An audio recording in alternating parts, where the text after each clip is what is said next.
যে জীবনে সিরিজ ধরো নাই সেই আসো। সিরিজ ধরো নাই কে? ও তুমি ধরো নাই, আসো আসো।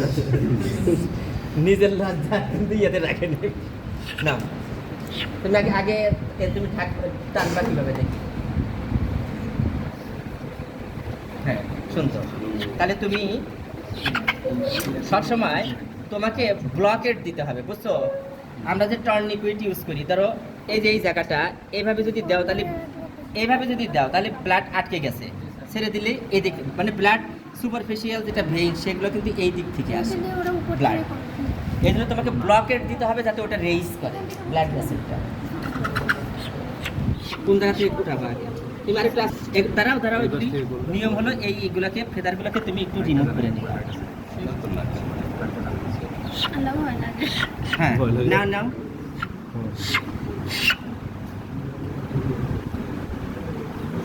গুড গুড, হয়েছে হয়েছে হয়েছে, আসছে কিন্তু গুড। সরি না না সরি বলার দরকার নেই, টাকাটা বের লজিক্যাল হিমাটোলজিক্যাল বা আমার যে রুটিন ব্লাড সেল যেটা প্রোফাইল যেটা এই জিনিসগুলো তোমাকে করে দিবে। কিন্তু যদি এখানে অ্যান্টিবডি লেভেল কত পরিমাণ আছে সেটা যদি তুমি বের করতে চাও তাহলে সিরামের কোনো বিকল্প নেই। কি বোঝা নাই কথাটা? তখন তোমাকে সিরাম পাঠাইতে হবে। আর যদি ব্লাড সেল সংখ্যা কত, আকার আকৃতি কীরকম, এইগুলো যদি প্রমাণ করতে চাও তাহলে তোমাকে স্মেয়ার তৈরি করতে হবে, স্লাইড তৈরি করতে হবে। পারবে না?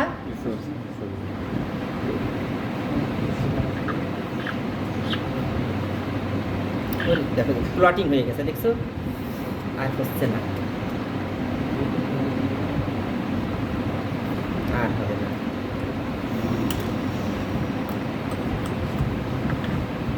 এটাকে আমার নড়া ঠিক না, তারপরে একটু 2 নম্বরই করি, এটাকে নিয়ে যাই।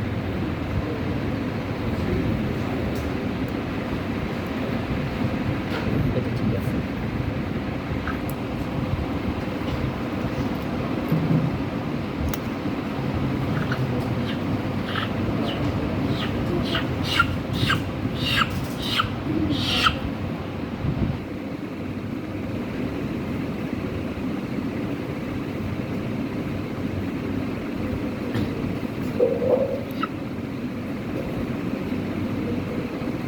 দেখছো? জাস্ট এইভাবে নাও, নিয়ে একটু পিছনের দিকে নিয়ে আসো। দেখো ওটা কিন্তু সরাই গেছে, সরাই গেছে কি না? দেখো এর চেয়ে ভালো স্মেয়ার আর দুনিয়ার ভিতরে কোনোটা স্মেয়ার হবে না। দেখো ইউনিফর্ম ইউনিফর্ম হয়েছে না? তো এইটা এরকম তোমরা একটা স্মেয়ার তৈরি করতে পারবে না। তোমাদেরকে তো 2বার করে দেখাইলাম, তারপরে পরে তুমি এটাকে তুমি ইয়েতে করে তুমি একটা কিছু দিয়ে আটকায়া প্লাস্টিকের একটা পলিথিনের ভিতর দিয়ে দিবা, ওইটাকে আবার কুল বক্সে দিয়ে দিবা। কুল বক্সে তুমি এখন থেকে লন্ডন পাঠিয়ে দাও, কিছুই কোনো প্রবলেম নেই। কি বোঝা নাই এটা? এইভাবে ইভেন তোমার মনে করো যে তুমি আজকে পারতেছো না, তুমি এটাকে নিয়ে ফ্রিজে রেখে দিবা। কোন নর্মাল না ডিপে? নর্মালি জানা, এই নর্মালে রেখে দিয়ে তুমি তারপরের দিন প্রয়োজন হলে ল্যাবে পাঠিয়ে দাও। পারবা না? তাহলে আমাদের এই কাজটা শেষ। এখন আমরা পোস্টমর্টেমটা করি। এটা চালু করে দাও।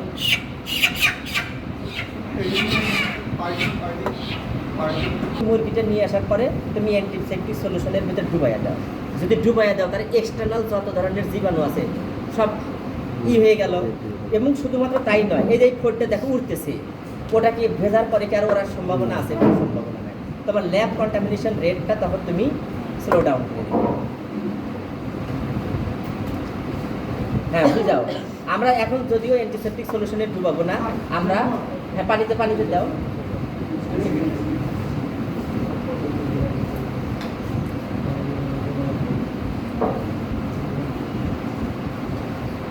কখনোই এটা হবে না। শুধুমাত্র তাই নয়, আমরা এখান থেকে কি ব্লাড কালেকশন করছি না?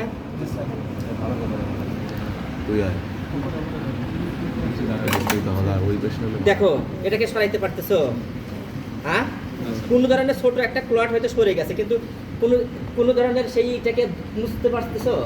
কিন্তু যদি তুমি আগে থেকে যদি ব্লাড ঢুকাইয়া দিতে তাহলে এটা এইভাবে উঠাইলে পরে একটা ক্লট উঠে চলে যেত। কি বোঝা যাবে না এখন? তাহলে আমরা এগুলো দেখলাম যে সমস্ত লিম্ব টিমগুলো কোনো জায়গায় ভাঙ্গা বা কোনো জায়গায় ফ্র্যাকচার বা সোয়েলিং এইরকম ইনজুরি কোনো আছে কিনা। আর আগে আমরা আগ্রা দেখছি হলো যে কোনো ন্যাচারাল ওপেনিং দিয়ে কোনো ধরনের ডিসচার্জ আছে কিনা, নাই। এখন আমাদের যেটা পোস্টমর্টম করার নিয়ম সেটা হলো যে তুমি মুরগিটাকে আগে প্রথমে মুখের দিকে নিবা। এখানে কাছের দুইটা পার্ট আছে, একটা পয়েন্টেড, একটা হলো ব্লাড। যখন তুমি ভিতরের দিকে ঢুকাবা, যদি সুযোগ থাকে তাহলে ব্লাড প্রান্তে ঢুকাইতে হবে। যদি লুমেনটা ছোট হয় সেক্ষেত্রে তুমি এটাতে কেয়ারফুলি ঢুকাইতে হবে, যাতে কোনো ধরনের আর্টিফিশিয়াল লিশন তৈরি না হয়। আর্টিফিশিয়াল লিশন তৈরি হলে তো তোমার কনফিউজিং হয়ে যাবে, তাই হবে না? তুমি এইভাবে একটা পাশে ঢুকাই, একটা সাইডে তুমি এভাবে কেটে দাও। কেটে দেওয়ার পরে তুমি মুখে দেখো যে কোনো ধরনের আছে কিনা, লিশন আছে কিনা। কি বুঝতে পারছো? তারপরে তুমি যেটা করবে, এটাকে ওপেন করতে করতে ক্রপ পর্যন্ত নিয়ে আসবা। নিয়ে আসার পরে তোমার এখানে বিশেষ করে হলো আমাদের জন্য ট্রাকিয়াটা বেশি ইম্পর্টেন্ট। ট্রাকিয়াটা তুমি তখন ওপেন করবা। সমস্ত আমরা বলছি লুমিনাল স্ট্রাকচারগুলোকে কি করতে হবে? ওপেন করতে হবে।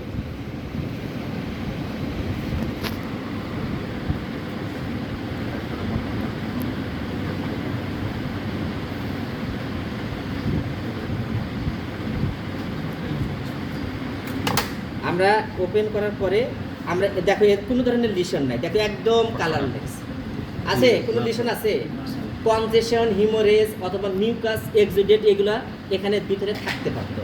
যদি থাকতো তাহলে আমরা বুঝতাম যে রেসপিরেটরি ডিস্ট্রেস আছে, রেসপিরেটরি প্রবলেম আছে। কিন্তু কোনো ধরনের লিশন নেই, আছে?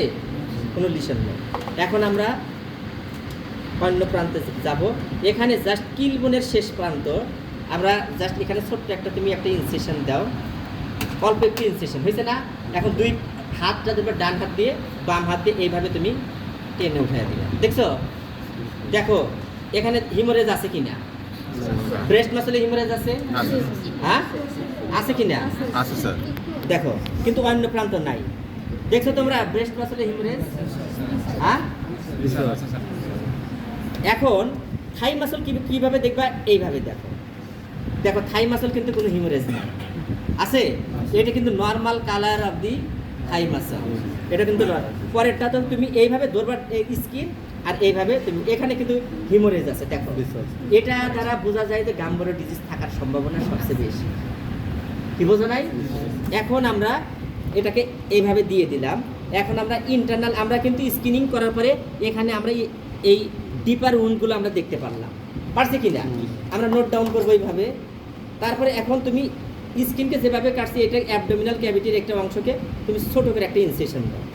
দেওয়ার পরে ব্লাড প্রান্তটা এইভাবে একটু রেইজ করে ধরবা যাতে ইন্টারনাল অর্গানগুলো ড্যামেজ না হয়। দেওয়ার পরে এই পাশে একটু কাটো, আর এ পাশ থেকেও এইভাবে কাটো। কাটার পরে তোমাকে ভিতর থেকে অর্গানগুলোকে দেখতে হবে যে অর্গানগুলো ঠিক মতো কালার আছে কিনা। দেখো এখানে লিভার আছে, তোমরা দেখছো লিভার? এই অর্গানগুলোকে as it is in situ আমরা বলছি না, যে অবস্থায় আছে ওই অবস্থায় তোমাকে দেখতে হবে। তারপরে তুমি দেখলা যে এখানে কিন্তু এটা পুরো লিভারটা কিছুটা পেলার হয়ে গেছে, হালকা কিন্তু পেলার, আর একটু ডিপার হওয়ার কথা ছিল, আর একটু ব্রাউন হওয়ার কথা ছিল, তা কিন্তু না, একটু পিলার হয়ে আছে। কিন্তু আমি এটাকে একবারে এইভাবে নামায়া দাও। এই যে হাড়টা আছে না, টান দিয়ে ছিঁড়ে ফেলা। কি বোঝা নাই? ছিঁড়ে হার্ট বেজে যে দেখো যে ফ্যাট আছে, এই ফ্যাটে কোনো হিমোরেজ আছে কিনা। অন্য চেঞ্জগুলো তোমরা বুঝতে পারবে না। যদি ফ্যাটে হিমোরেজ থাকে তাহলে কোনো একটা ডিজিজ, ফাউল কলেরা বা যে কোনো সেপ্টিসেমিক ডিজিজ হওয়ার কিন্তু সম্ভাবনা বেশি। তাহলে এখানে কিন্তু কোনো ধরনের হিমোরেজ নাই, বোঝা গেছে? এখন আমরা লাঞ্চটাকে নেওয়া এভাবে, এটা কিন্তু লাঞ্চের একবারে নর্মাল কালার। দেখো লাঞ্চ দেখার পরে তুমি লাঞ্চের টেক্সচার দেখবা, কালার দেখবা, কনসিস্টেন্সি দেখবা, যেটাকে ডিপ। যদি আমরা বলছি রেড হেপাটাইজেশন, গ্রে হেপাটাইজেশন, হেপাটাইজেশন মানে কি লিভারের মতন হয়ে যাবে। লিভার যদি একটু কেটে পানিতে দেওয়া ডুবে যাবে, কিন্তু লাঞ্চ কি ডুববে? যদি লাঞ্চ ডুবে যায় তাহলে মনে করবা এটা নিউমোনিয়া হয়ে গেছে। কি বোঝা নাই কথাটা? তাহলে এই হলো গেল। এখন হলো আমি এইগুলো কেটে নিয়ে আসি।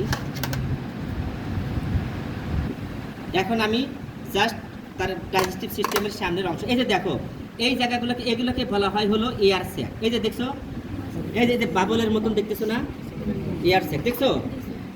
এই দেখছো এই যে বাবলের মতন দেখা যায়, এই যে এগুলো হলো এয়ার স্যাক। দেখো বাবলের মতন দেখা যাইতেছে। এই যে এগুলো হলো এয়ার স্যাক, কি বুঝতে পারছো?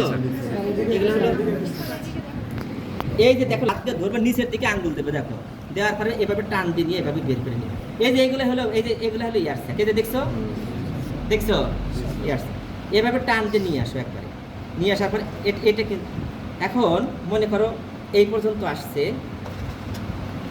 আমরা বলছি যে সমস্ত অর্গানগুলোকে এখন ট্রের ভিতরে নিয়ে আসো। আমার কাজ হলো এখন কোনটা নিয়ে, ডাইজেস্টিভ সিস্টেম, অন্যান্য যে স্ট্রাকচারগুলো আছে এগুলোকে বলা হয় হলো মেসেন্টারি। দেখছো মেসেন্টারির সাথে ব্লাড ভেসেলগুলো আছে না, যদি মেসেন্টারিতে নডিউল হয় তাহলে হলো জেরিস ডিজিজ। পলিগ্রানুলোমার নাম শোনো নাই?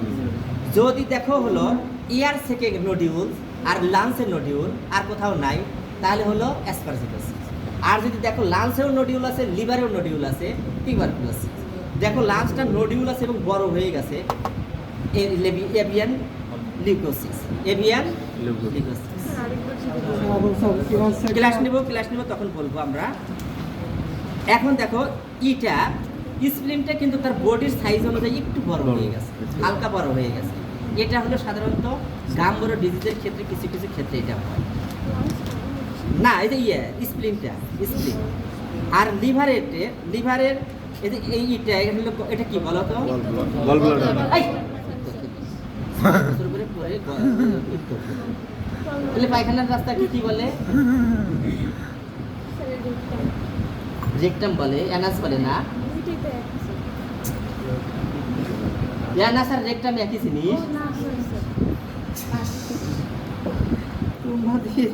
আচ্ছা তাহলে আমরা লিভার দেখলাম যে লিভারে একটা আছে যে সে একটু পেলার হয়ে গেছে, লাইটলি পেলার। আর হলো এখানে দেখা যাইতেছে যে যে গল ব্লাডারটা কিছুটা ফিল্ড আপ হয়ে আছে, তাই না? ফিল্ড আপ না, এটা গল ব্লাডার কি এমটি হয়ে আছে? খুবই কিন্তু টাইট হয়ে আছে দেখো। তারপরে হলো স্প্লিনটা কিছুটা বড় হয়ে গেছে। আমরা সাধারণত দেখো এটাকে কি বলে বলো তো? এটা কি কি এই ডিওডেনাম, এর ভিতরে একটা কি, আর এটা হলো ডিওডেনাম। এখন আমরা বলতেছি এটাকে কি বলা হয়? প্রোভেন্ট্রিকুলাস। আর এটাকে কি বলা হয়? ডিজার্ট অথবা ভেন্ট্রিকুলাস। ভেন্ট্রিকুলাসের সামনে থাকে বলে এটাকে কি বলা হয়? প্রোভেন্ট্রিকুলাস। প্রোভেন্ট্রিকুলাসের ভিতরের দিকে যদি হিমোরেজ থাকে তাহলে হলো নিউক্যাসল। আর প্রোভেন্ট্রিকুলাস আর ভেন্ট্রিকুলাসের জাংশনে যদি কোনো হিমোরেজ থাকে তাহলে হলো গাম্বরো। আমরা দেখি, কিন্তু তুমি সবটাই যে পাবা তা না, তুমি একটা দুইটা স্লিপ পাইলেই কিন্তু বলে দিতে পারো। দেখো আমরা কি এখানে কোনো হিমোরেজ পাইছি? এভাবে পরিষ্কার করতে হবে নাই, তাহলে গাম্বরো নাই, নিউক্যাসল নাই। জয়েন্টে কোনো হিমোরেজ আছে নাই, তাহলে এটার কাজও শেষ হয়ে গেল। এখন আমরা যেটা করব সেটা হলো যে যদি সিকাল কক্সিডিওসিস হয় এটাকে কি বলা হয়? দেখেন এটা কিরকম টাইট হয়ে আছে। তাহলে সিকাম অনেক সময় কক্সিডিওসিস থাকলে পরে এটা রেড হয়ে থাকবে, এবং ভিতর থেকে যদি একটু ম্যাটেরিয়ালস নিয়ে যদি তোমরা স্লাইড করো তাহলে তুমি মাইক্রোস্কোপের নিচে দেখবা যে স্পরুলেটেড ওসিস্ট তুমি খুঁজে পাবে, ওসিস্ট পেয়ে যাবে। এখন আরেকটা জিনিস হলো সিকামটা ইন্টেস্টাইনের যে অংশের সাথে অ্যাটাচমেন্ট হয় তাকে বলা হয় হলো সিকাল টনসিল। এটাকে কি বলা হয়? এই দেখো একটু রেইজড পার্ট। এই সিকাল টনসিল কিন্তু একটা ডিফেন্সিভ অর্গান। Defensive organ. আমরা যদি সিকাল টনসিলে হিমোরেজ থাকে তাহলে তুমি মনে মনে ধরে নিতে পারো হলো যে নিউক্যাসল।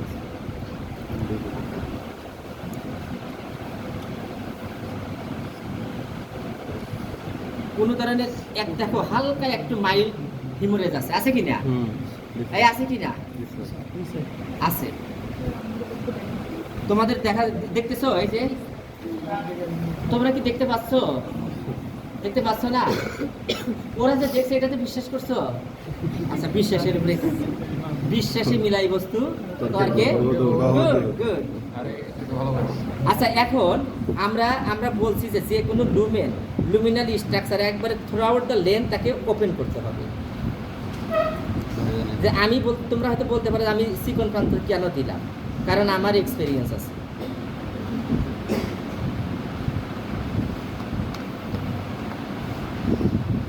এইভাবে তোমাকে পুরোটা ওপেন করতে হবে। ওপেন করার পর এখানে কোনো হিমোরেজ আছে কিনা এইভাবে তোমাকে দেখতে হবে। হিমোরেজ আছে? নাই।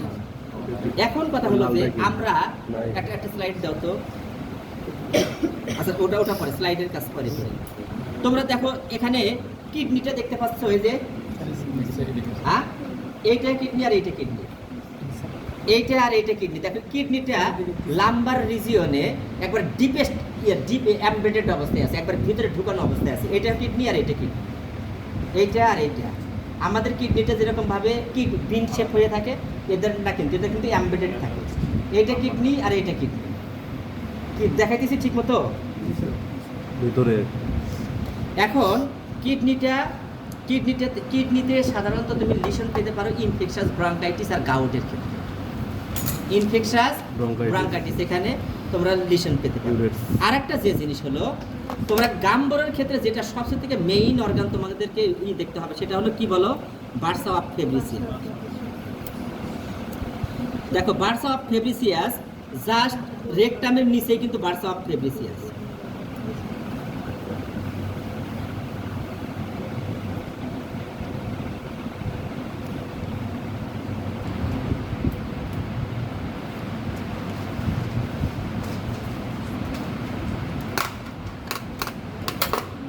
দেখো তোমরা বার্সা অফ ফেব্রিসিয়াস দেখছো? এই যে এটা হলো বার্সা অফ ফেব্রিসিয়াস, দেখছো? এই যে ছোট্ট একটা এই যে মার্বেল শেপ, বার্সা অফ ফেব্রিসিয়াস দেখছো? এটা হলো বার্সা অফ ফেব্রিসিয়াস। এই বার্সা অফ ফেব্রিসিয়াস দেখছো? এই বার্সা অফ ফেব্রিসিয়াসের ভিতরে কোনো ধরনের লিশন ওইরকম আমরা পাই নাই, হালকা একটু ইয়ের মতন আছে। কিন্তু গাম্বরের ক্ষেত্রে হলো যে বার্সাটা হয় ছোট হয়ে যাবে, নাই বড় হয়ে যাবে, নাই শোলেন, নাই ইডিমেটাস হবে, নাই অ্যাট্রোফাইড হয়ে যাবে। আমাদের এখানে বার্সা অফ ফেব্রিসিয়াসের ভিতরে হালকা একটু এক্সোডেটের মতো ছিল, যার কারণে আমরা অন্যান্য যেহেতু জিনিস নাই, অতএব আমরা এটা ধরে নিতে পারি যে হলো মাইল্ড স্টেজ অফ গাম্বরো অথবা মাইল্ড স্টেজ অফ নিউক্যাসল। কি বোঝেন এই কথাটা? যদি এটা সিভিয়ার স্টেজেস থাকতো তাহলে অন্যান্য জায়গায়ও লিশন আমরা পেয়েছি। কি বোঝেন এই কথাটা? এই পর্যন্ত আমাদের দেখানো হলো। এখন যেটা হলো যে অনেক সময় ক্যালসিয়াম ডেফিসিয়েন্সিতে হয়। যদি ক্যালসিয়াম ডেফিসিয়েন্সি হয়, যদি তোমরা এটাকে ভাঙার সময় যদি আওয়াজ পাও, তাহলে মনে করবে যে ক্যালসিয়াম ডেফিসিয়েন্সি নাই। আর যদি দেখো যে ভাইঙ্গে মোটকে গেছে কিন্তু আওয়াজ পাও নাই, তাহলে এখন 1 2 3 হয়েছে, তাহলে ক্যালসিয়াম ডেফিসিয়েন্সি আছে নাই। বোঝা গেল তো?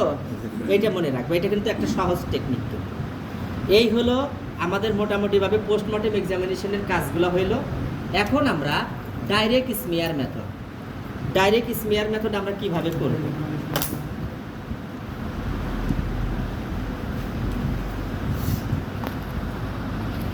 আমরা ধরো এখান থেকে একটু ফিসিস নিলাম,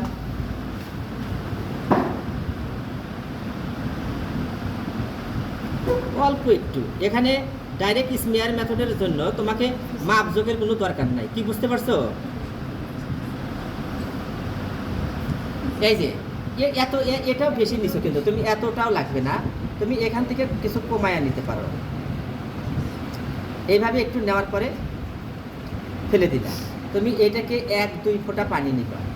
দেওয়া আমরা পানি নিব কিভাবে, এটা বোঝাই দিলে পানি দাও তো। এটা তারপরে তুমি 1-2 ফোঁটা এখানে পানি দাও।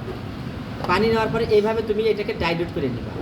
ডাইলুট করার পর যখন ডাইলুটেড হয়ে গেল, মনে করো তখন এই কোর্স পার্টিকুলারগুলোকে এক সাইড করবা। এক সাইড করার পর একটা কভার স্লিপ এর উপর ছেড়ে দিবা। কভার স্লিপ আছে না? এই যে কভার স্লিপ, একটা কভার স্লিপ দাও। এখন তুমি এটাকে ফেলেও দিতে পারো। আমরা যেহেতু পানি বেশি নিয়ে ফেলছি, আমি আসলে তুমি 1 ফোঁটার থেকে 2 ফোঁটা পানি নিবা এবং সেন্ট্রালি নিবা। নেওয়ার পর এই যে কভার স্লিপটা আছে, এই কভার স্লিপটাকে তুমি এইভাবে তুমি ধরবা একবারে জাস্ট 45 ডিগ্রি অ্যাঙ্গেলে, তারপরে আস্তে করে তুমি ছেড়ে দিবা। যদি ছেড়ে দাও তাহলে এর ভিতরে এয়ার বাবলগুলো বের হয়ে চলে যাবে। আর যদি এইভাবে ফেলে দাও তাহলে এয়ার বাবল কিন্তু ভিতরে ঠেকে যাবে। তারপরেও কিন্তু এয়ার বাবল কিন্তু ভিতরে রয়ে গেছে, তুমি তখন এটাকে একটু চাপ দাও। এভাবে যদি চাপ দাও তাহলে এয়ার বাবলগুলো বের হয়ে চলে যাবে। এখন মনে করো তো তুমি দেখতেছো, এখন তুমি স্টাডি করতেছো, 40 জন স্টাডি করতে করতে তো এটা শুকায় যাবে না? তখন তুমি একটা ওয়াটারের সোর্স একটা পাশে যদি দিয়ে রাখো, ওখান থেকে কন্টিনিউয়াসলি ওয়াটার ভিতরে চলতে থাকবে, কোনোদিন ড্রাই হবে। তুমি যতক্ষণ পর্যন্ত দেখতে থাকবে পাশে একটা ওয়াটার ড্রপ দিয়ে, কি বুঝতে পারছো? তাহলে এটা হলো direct smear method. Direct smear মেথডের সুবিধা হলো তুমি ইজিলি এটা করতে পারো, খুব বেশি ধরনের টেকনিকের দরকার নাই, একদম মানে টাইম কনজিউমিং, মানে খুবই অল্প টাইম লাগবে এটা হলো। আর যেটা অসুবিধা হলো এখানে অতিরিক্ত পরিমাণ ডেবরিজ থাকার কারণে তোমার অনেক সময় এগগুলোকে হাইড করতে পারে, কি বোঝা নাই? এগগুলো আড়ালে চলে যেতে পারে, যার কারণে মিসিং অফ এগ কিন্তু খুবই পসিবিলিটি বেশি, কি বুঝতে পারছো? এটা আমাদের গেল একটা। এখন আমরা মনে করো যে হলো করব, আমরা ফ্লোটেশন মেথড করতে গেলে ফ্লোটেশন ফ্লুইড কি ব্যবহার করতে হবে? স্যাচুরেটেড সল্ট সলিউশন অথবা স্যাচুরেটেড সুগার সলিউশন। তুমি আগে কিছু পরিমাণ ধরো ফিসিস নিলা, এই একটু ফিসিস নিলাম, এবার তুমি আগে অর্ধেক পরিমাণ পানি নাও, নেওয়ার পর তুমি ঘুটলা, মনে করো যে নিছো, নেওয়ার পর একটু পানি নাও,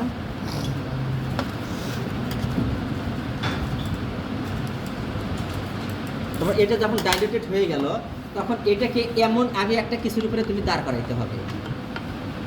দাঁড় করানোর পর একদম তোমাকে দেখতে হবে যে যাতে ভার্টিক্যালি এটা দাঁড়ায় থাকে, কি বুঝতে পারো নাই? এমনভাবে দাঁড়াইতে হবে যাতে ভার্টিক্যালি এটা দাঁড়া থাকে। এটা যেহেতু আমরা এই টেস্ট টিউব স্ট্যান্ড আছে, আমাদের স্ট্যান্ড যেহেতু এখানে নাই, এই জন্য আমরা তোমাকে দেখাইতে পারলাম না। কিন্তু তোমাকে পানি দিতে হবে একবারে আপার মিনিস্কাস পর্যন্ত।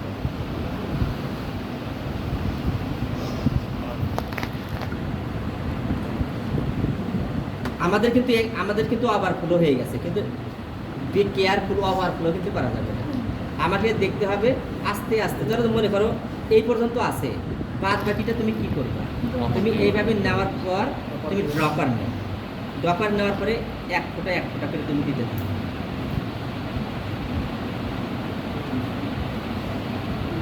দেখো আপার মিনিস্কাস পর্যন্ত কিন্তু হয়ে গেছে, হয় নাই? এটা তুমি 1 ঘন্টা রেখে দিবা, ফলে কি হবে? স্যাচুরেটেড সল্ট সলিউশন বা সুগার সলিউশন থাকার কারণে এগুলো সব ভেসে উঠবে আর ডেব্রিজগুলো নিচে থাকবে।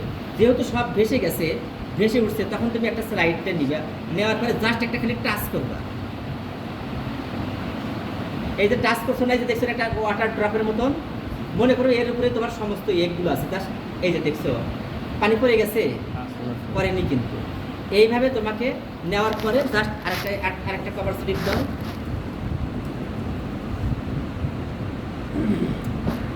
এই কভার স্লিপটা নিয়ে তোমাকে জাস্ট যে 45 ডিগ্রি যেভাবে বলছি এভাবে তুমি আস্তে করে ছেড়ে দাও। ছেড়ে দেওয়ার পরে তারপরে কিন্তু দেখো এর ভিতরে কিন্তু এয়ার বাবল ঢুকে গেছে। তুমি এভাবে যদি করতে থাকো, এয়ার বাবলটা বের হয়ে যাবে। এই যে এয়ার বাবলটা বের হয়ে গেছে একদম, দেখো তোমরা কোনো এয়ার বাবল নাই।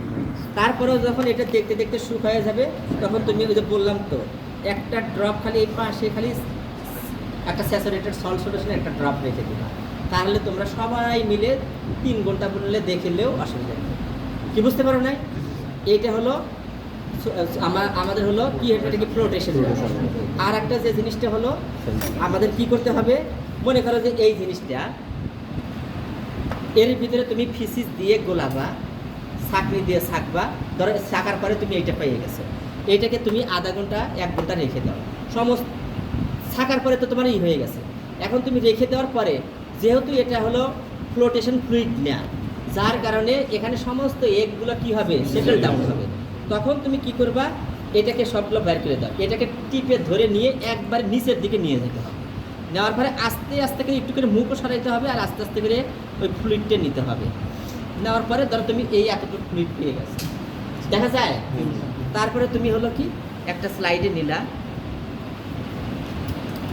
একটা স্লাইডে তুমি জাস্ট 1 ফোঁটা নিলা, নেওয়ার পর তুমি জাস্ট এটাকে দিয়ে কি করলাম দিয়ে টেস্ট করতে পারবে না, কি বোঝা গেল? এইভাবে তুমি। এখন কথা হলো যে ডেব্রিজের সংখ্যা সবচেয়ে থেকে বেশি থাকবে হলো ডাইরেক্ট স্মেয়ার মেথড, তারপরে সবচেয়ে থেকে ডেব্রিজ বেশি থাকবে হলো সেডিমেন্টেশন মেথড। সেডিমেন্ট করলেও তো কিছু যাবে না, কিন্তু ফ্লোটেশন মেথডে ডেব্রিজের সংখ্যা নাই বললে তাহলে কোনটা দেখে বেশি আরাম পাওয়া যাবে? Flotation. Flotation method. অসুবিধাটা কোথায়? তোমাকে সুপার স্যাচুরেটেড ফ্লুইড তোমাকে তৈরি করতে হবে। কি বোঝো নাই? একটু টাইম তোমাকে লাগবে আর কি। আর সবচেয়ে থেকে বেশি ভালো মেথড হলো এই হলো Sedimentation. Sedimentation method. একবার যদি সেডিমেন্ট করতে পারো 1000 জনকে দিয়ে তোমাকে টেস্ট করানো যাবে না? কিন্তু যদি ডাইরেক্ট স্মেয়ার মেথড যে করবা শুধু সেই দেখতে পাবে, তাই নয় কি? একটা একটা করে সারা করানো যাবে। কি বোঝা গেল? তাহলে এই হলো আজকে আমাদের সিরাম কালেকশন। দেখো সিরাম অলরেডি তৈরি হয়ে গেছে। আমি যদি আরেকটু পিছাইয়া দেই, আমি যদি ক্লট দেখো,